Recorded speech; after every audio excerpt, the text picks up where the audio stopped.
In May, Wayne O'Connell felt a lump on his breast.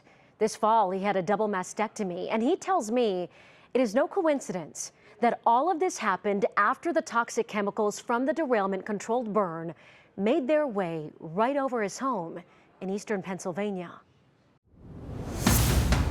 February 3rd, 8:55 a.m., a train crash, a spill, and then a controlled burn. News of the Norfolk Southern train derailment traveled quickly in this tight-knit area. So did the smoke. Didn't think nothing of it. I mean, we didn't think anything with chemicals or anything like that was involved. Until Wayne O'Connell realized thousands of gallons of chemicals had spilled into the air and the wind was pushing the plumes northeast, directly over his house. They live 8 minutes from the crash site, over the border in Darlington, Pennsylvania. We're just afraid that nobody got hurt. But hindsight tells us a lot of people got hurt. A lot of people. Including Wayne himself. What happened since? I got breast cancer. In May, he noticed a lump. A biopsy followed 4 weeks of chemotherapy and then a double mastectomy. He says he's never had health issues in his 25 years of living here. He's only had strep once. Do you think it's coincidence that he has breast cancer and those chemicals were right over your house? I don't believe there are no coincidences. I don't believe in coincidences. No. I know what happened. You are not going to get a doctor to say it. You are not going to get any medical profession who will ever admit that that's what caused it. But we know. Not a shadow of a doubt in my mind.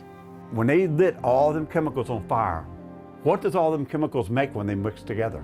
Nobody can tell you. But they tell me since the wreck, so much has changed on their property. We used to have squirrels, like major amount of squirrels on our property, okay? They disappeared, gone. We live in an old farmhouse. We usually have a lot of mice. No mice either. Traps are set. Haven't caught anything. Makes you wonder. After the derailment, they were drinking the water from their well. Norfolk Southern tested it and said it was okay, but Lori says she started getting headaches and her lips went numb. They now only drink bottled water for fear of chemicals all around them. They don't want to leave this home.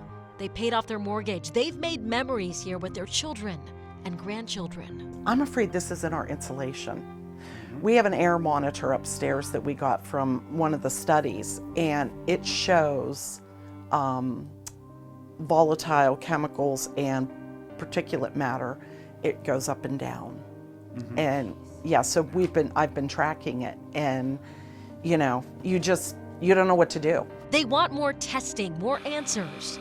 A family feeling forgotten, and not the only ones who tell us the same exact thing. I don't know. I don't know what's next for me. I know one thing, I'm gonna fight it. I do know that much. Wayne just had a PET scan, but now says he's prone to many cancers, and they are scared. So we took those fears to Governor Mike DeWine and the East Palestine fire chief. What they tell me about the water and the efforts to make this village and the people who live in it and around it safer. That's tomorrow night here at 11. Laura Queso, 3 News.